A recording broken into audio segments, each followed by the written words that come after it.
What's up? Regina of byRegina.com here, and today we are continuing with the epic, exciting hashtag, where's the hashtag? Hold on, make sure I'm pointing at it.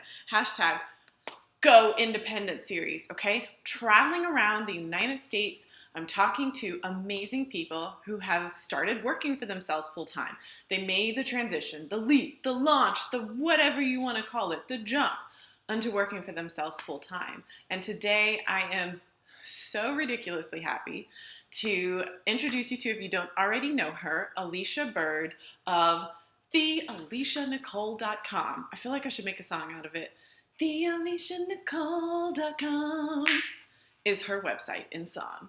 Anyway, you guys, I'm so excited to be talking to her. She's an online shop owner. She is releasing a new and amazing course. You guys, I think you're really, really going to enjoy talking to her. But before we go unto Charlotte, to our coffee shoppy environment to talk with Alisha, who's actually from Raleigh, but is driving down to meet me, gotta love her, let's go with our corny joke of the day. Are you ready? All right. What do you call a completely wild, out of control photographer? Okay, guesses? Okay, I'll just tell you. A loose cannon. Get it? Cannon? Wait, where is it? Cannon? A loose cannon? Out of control photographer? All right, you know what? I really don't appreciate you guys not laughing at these jokes. I think they're hilarious. Anyway, let's go to Charlotte to meet up with Alisha. Okay, you guys, Regina here, and as I said, we are here with one of my most favorite, awesome, exciting people, Alisha Byrd of the AlishaNicole.com. Hello, everyone. Yes, so if you will, just kind of introduce yourself, tell us what you do online. Okay, well, I'm Alisha over at the AlishaNicole.com, and I am a creative business coach and blogger for creative women who are wanting to go from passion to profitable business, whether it be online shop or coaching or, whatever that big idea is that you kind of want to mold it into something bigger. So I help women get over the stress and the confusion that, often happens when you're starting a business, and just prove and show them that, I did it, you can do it, it's possible. So, yeah, that's what I love doing. I love it. I love your site, your whole presence, everything you do online. So tell us right now, what is the majority of your income from, and then also kind of where you had it in the future. Okay. Yes, so the majority of my income currently comes from my one-on-one coaching sessions. So I sit down for 4 weeks at a time and work with clients one-on-one. And currently, I'm working on releasing my first book, which is helpful from you because I took Info Bomo. And then also with that, it's going to have a mini e-course kind of tied into it for people who want a little bit more guidance. And it's called Leap and Launch. So it's going to be a step-by-step guide to helping you take that idea and turn it into a profitable online shop. So it's going to be awesome. She is the queen master of online shops, so I'm really excited about Leap and Launch, which people can, I'm assuming, obviously just check out on your website. Yeah, so the big, bold sales page is on the website now. Hopefully I'm trying to get it launched second week of August. Wow. Yeah, so it's coming. It's coming. Excellent. So tell us, since you've kind of transitioned to this full-time working for yourself, what is your favorite part of being independent? Yeah. It's definitely the freedom. I came from a job where I had to ask if I could go to the bathroom. I was told when to go to lunch, when to take breaks. So now it's like, hey, if I want to, pick up and go to Florida tomorrow, which I am, I can do that, and I can still work from, wherever I am. I love being able to sometimes sleep until noon, but then know I can still stay up to 2 a.m. to get work done. So it's basically just being able to get out and live life and build a career around my life and not the opposite way around. Right. Yeah. I love it. And as a testament to her flexibility of scheduling, I literally tweeted her a few days ago and was like, hey, I'm in Charlotte and I know you're a few hours away, and she just drove down, was able to come down. I wasn't going to miss this. I was like, no, I have to meet her today. Right. Even though I feel like I already knew you somehow. Right. But so that's your favorite part about kind of being independent now. Tell me about when you just first realized you wanted to work for yourself. And it may have been one of those moments at work when you're like, I have to ask to go to the bathroom. Yeah. It definitely was one of those times, and it kind of all was like several small things kind of boiled down into one. Yeah. But my job, I started to feel like I had to choose my sanity over a paycheck. And it was like I feel like I had three choices to make. I could either stick with this job, pull my hair out, and, you know, possibly, you know, go insane. Or I could, you know, go on to find another job, which I always sucked at finding jobs, by the way. I was never good at it. So I could do that and possibly be miserable again. Okay. Or I can, you know, really take this idea that I had been working on and take the leap into full-time entrepreneurship and just see where it would take me. Gotcha. And I walked into work one day and I put in my 2 weeks notice, and that was it? That was it. Right. So it didn't come with like the careful planning and you know, all this like saving up for 12 months ahead of time. Right? I will say I did have a little money saved up, but which is smart. But like a month later, I went to Miami with my best friend, so that was kind of over for the savings. But I did have some kind of like little cushion, and yeah, it wasn't a seamless transition. You know, I didn't go from full-time to part-time to full-time entrepreneurship. It was basically like, look, I'm going to take this leap and just pray that I don't drown. And so far it's been good. Yeah. Okay, tell me about, so I know I'm on your site. I love the look of it, and I love your content too. Thank you know, that's something that definitely stands out online, is somebody who is taking their time to build content that's helpful. But tell us, for you, what are some of your favorite blog posts or portfolio items or things that you've accomplished online that people can see? Yeah, so I really love my post that I wrote at the beginning of this year. It was just like 4 basic ways, or motivating reasons why you should start a business in 2015. I was approached by someone at the end of last year, and their biggest thing was, I want to start a business, but I don't think it's the right time. You know, I think I need to just save up and do this, and then I need to do this, and then I can take the leap. But it's like, why wait a whole nother year? Yeah. You know, you don't know where you're going to be at the end of 2015, so why not go ahead and start now? Yeah. So that's one of my favorite. And then my second one is actually one that I did over a year ago. It's basically my first vlog, and I just told the story of why I quit. Like, I went into detail of like the exact situation where I was like, you know what, I'm done. I just can't do it anymore. So that's one of my favorite posts, because I feel like a lot of people want to know why you quit your full-time job, like the struggle and what led you to it. So I feel like that's definitely one of my favorites. Gotcha. Okay. So tell us, now that you've been working for yourself for a while, how do you organize your days and weeks? Are you like strict schedule, or do you have certain days for certain things? How do you go about it? Yeah, so I'm big on Sunday afternoons or Sunday evenings, I'll write out everything that I know I need to do for the week. And then I'm big on separating a to-do from a must-do. A must-do is the things that like absolutely have to get done. So I'll schedule at least one must-do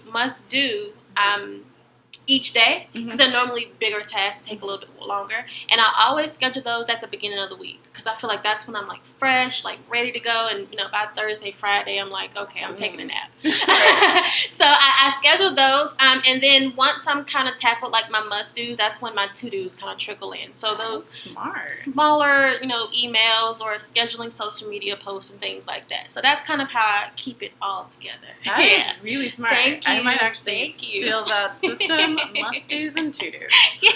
Okay, so I love your organization system. Thank you. you. Tell me about some of the tools that you use that you're like, I can't function without these tools. Yeah. So first is my Day Designer by Whitney English. I'm like a pen and paper girl, and if I don't technically write it down, it never happens. It never even was going to, you know, plan to happen. So I definitely like live by that. And then also what's been a lifesaver recently is Google Drive.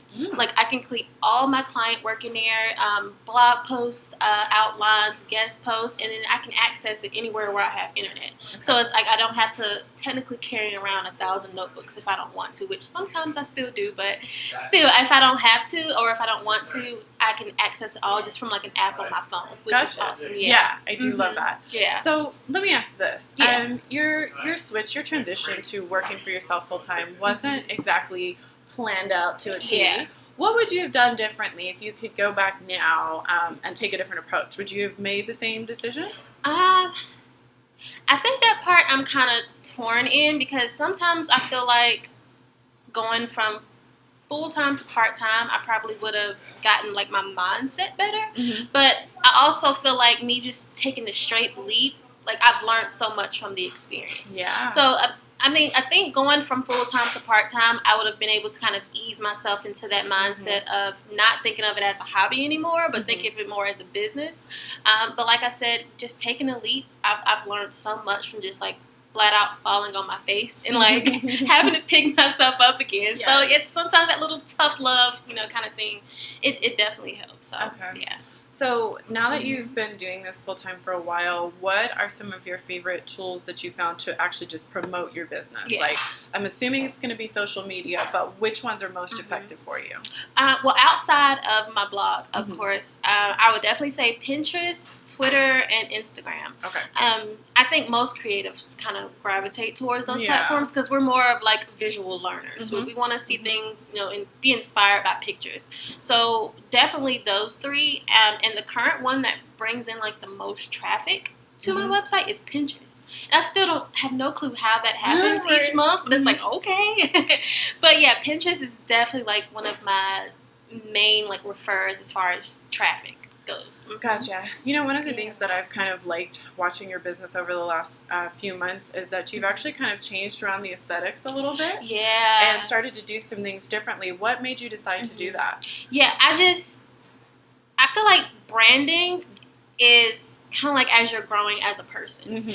You start off as like this little kid and you're kind of figuring out, playing with things and, kind of touching on different things to see what you really like. And I feel like a lot in the past few months, I'm starting to come more into my purpose. I know that I was put here for whatever reason to help other women, start these businesses or, at least get something, or idea off the ground.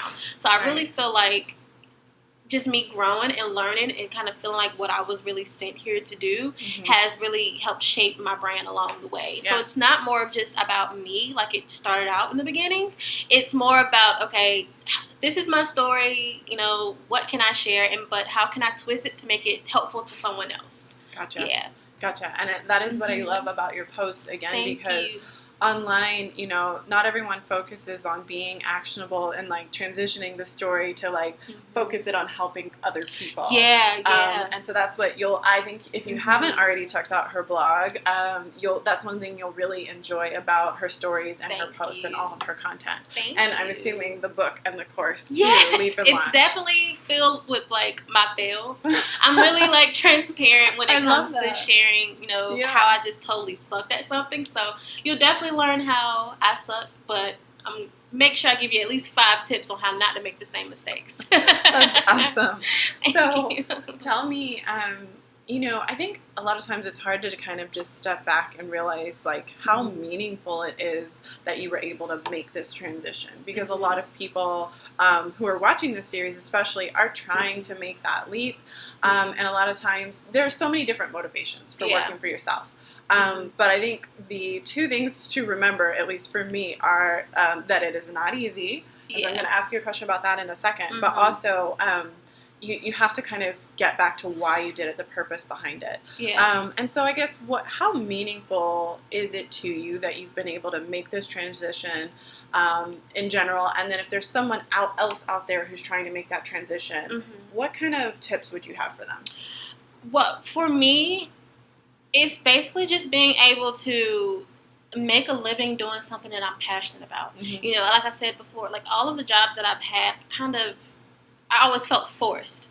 I had to get up at 8 o'clock. I had to be there at 9. I had to stick by like the plan, and it's meaningful to me because not many people, I feel like, get the chance to even discover what they're passionate about, let alone be able to wake up every morning and do it for a living. And I come from a family of like hard-working women, but I never knew of anyone personally who took the leap of faith and, started their own business. Thankfully, I had a mother who always told me, you could be whatever you wanted to be, even when I wanted to be a pink Power Ranger. Like, she always told me I could be whatever I wanted to be. So now it's really meaningful to be able to say, thanks, Mom. Like, because of you, in part, that I actually was able to pursue my dream and not be afraid to go after it. So, but for anyone who's currently hesitant for taking the leap, I would definitely say just go for it. Like, you never know what's going to work until you actually put yourself out there and you just try it. I mean, it's going to be hard. I'm telling you, entrepreneurship is really one of the hardest things I've ever done, but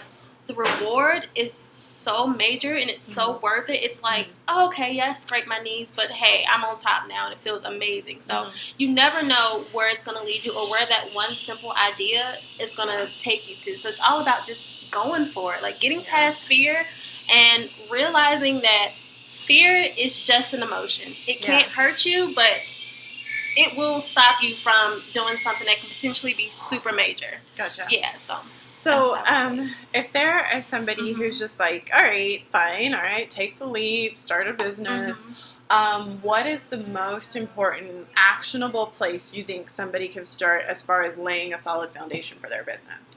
I would definitely think about your idea. Think about your idea as not just how can I make money from this. Think about how can this idea help someone. Whether you're creating jewelry who, you want women to feel beautiful in, or you're creating like this blog where you can inspire mothers or something, just start with that purpose. Right. And then I would definitely say spend a lot of time on your actual brand, telling your personal story. Branding is all about just, telling that story and forming it in a way where I can say it can be helpful to someone else. Right. So spend a lot of time forming that brand and knowing that it's a lot more than just a pretty website and pretty colors. Really get down deep into your why and why you're doing this, and that's like your foundation. I feel like that once you have that, everything else is going to start to trickle after that. Yeah. It's almost like the products you should develop and the direction you should go are much more clear after that. It really is. And also get really clear about who you're targeting. I mean, of course, I'm like, I love targeting women, but it's like, what type of women? Where are they at in their lives? So really get specific on who you want to talk to as well. And I promise you, everything else is going to be like piece of cake. Like, I got this. I love it. Thank you so much. Thank you for driving. Welcome. Thank you for meeting me in this coffee shop environment. It's awesome. I love it. It's so cool. And I'm so sure people are going to get great stuff out of this. I really appreciate you and your brand. And again, if you want your life to be changed and motivated, you would head to byRegina.com. Okay. Thank you for having me. Yeah. Bye, everyone. Bye.